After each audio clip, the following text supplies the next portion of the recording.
បងប្អូនថ្ងៃនេះមកបរៀនបងប្អូនរបៀបឆាក្តាមក្តាមទឹកដោះគោឆៅឆ្ងាញ់ហ្មងដំបូងយើងត្រូវដាក់ប្រេងខ្យងយើងវល់ធ្វើទឹកសុសសិនប្រេងខ្យងដាក់4-5ស្លាបព្រាបាយទៅ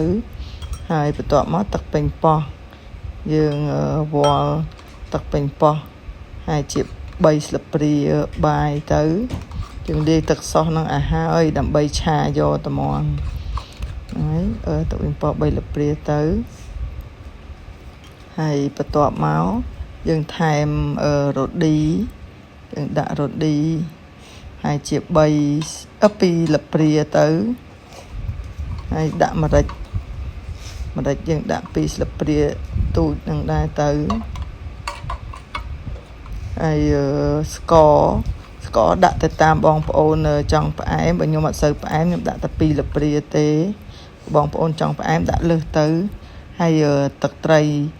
មាន់យើងដាក់អត់មានទឹកត្រីមាន់ដាក់ទឹកត្រីកោះកុងក៏បានដែរហ្នឹងទឹកត្រីហ្នឹងដាក់2ស្លាបព្រាដែរទៅយើងដាក់យកជូរអែមអញ្ចឹងណាទឹកត្រីមាន់2ស្លាបព្រាហើយយើងកូរគ្រឿងហ្នឹងហើយយើងទុកម្ដុំហើយ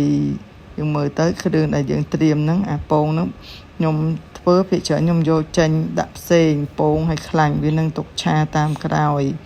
មានខ្ទឹមសខ្ទឹមក្រហមហើយស្នូកយើងដាក់ទៅមួយខាងទៅយើងត្រៀមគ្រឿងសោសត្រៀមគ្រឿងអីចឹងហើយបានចាប់ផ្ដើមយើងឆាក្តាមឡើងសិនហើយដាក់ស្រាសនេះស្រាសឬបងប្អូនមានស្រាអីផ្សេងដាក់ស្រាអីផ្សេងសិនយើងឆាក្តាមមុនសិនឆាក្តាមឲ្យវាឆ្អិនដូចយើងស្ងោរយើងអ្នកខ្លះគាត់អាចយកទៅស្រុះចេញម្សៅសិនក៏បានដែរខ្ញុំអត់ទេខ្ញុំឆាសិន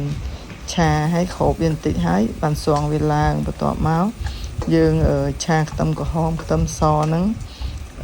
ឲ្យឈ្ងុយឲ្យវាឡើងឈ្ងុយសិនមកហើយយើងដាក់គ្រឿងសោសដែលយើងលាយមិញហ្នឹងឆាឲ្យរៀងឡើងក្រហមបន្តិចហើយដាក់អាពងវាខ្លាញ់វាហ្នឹងឆាវារៀងឆ្អិនបន្តិចមកហើយវារៀងឆ្អិនទៅវាប៉ែកហើយវាឡើងឈ្ងុយឆ្ងាញ់បងប្អូនអាចធ្វើវិធីនេះបានខ្ញុំធ្វើរាល់ដងកូនអីញ៉ាំឡើងអស់ហើយតោះមកយើងចាក់ក្តាមចូលទៅចាក់ក្តាមហើយយើងឆាត្រឡប់ក្តាមនឹងឡើងចុះតវារៀងស្ងួតរៀងឆ្អិនឆាវាទៅហើយយើងបន្ថយភ្លើងបន្តិចក៏បានព្រោះក្តាមវាឆ្អិនស្រាប់ហើយយើងយកមកត្រឡប់មួយគ្រឿងហ្នឹង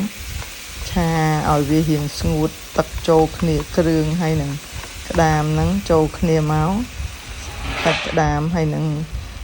គ្រឿងយើងហ្នឹងគឺជាប់សាច់គ្នាហ្មងហើយបើយើងនេះយើងថែមទឹកតិចទៅកុំឲ្យវាកោកពេកឆាខ្លោចចឹងយើងអាចថែមទឹកបន្តិចទៅគុំថែមច្រើនវាទៅជាក្តាមនៅចេញទឹកទៀតវាទៅប៉ែកអត់ឆ្ងាញ់វាអត់មានគ្រឿងជាប់នឹងសាច់ក្តាមមើលបងប្អូនមើលតំណងអត់ណាហើយបន្ទាប់មកអ្នកយើងចង់ដាក់ទឹកដោះគោឆៅថែមក៏បានដែរដាក់ដោះគោឆៅទៅហើយយើងឆាវាត្រឡប់ឲ្យរៀងកោកទឹកទៅព្រោះផ្ទះខ្ញុំចូលចិត្តឆាទឹកដោះគោឆៅវាមានជាតិដោះគោឆៅបន្តិចផ្អែមបន្តិចហើយឈ្ងុយអញ្ចឹងបើបងប្អូនអត់ចង់ដាក់ដោះគោឆៅក៏បានដែរហើយយើងងាស់ដោះគោឆៅហ្នឹងមួយក្តាមនឹងឲ្យវាចូលជាតិគ្នាបន្តិចទៅរៀងទឹកប៉ែកយើងអាចមានទឹកហ្នឹងយកមកសោបបាយក៏ឆ្ងាញ់ដែរយើងឆាត្រឡប់វាមកឆាត្រឡប់ឲ្យវាកោករៀងខាប់ប៉ែកជាប់សាច់ក្តាមអញ្ចឹងมันឆ្ងាញ់ដល់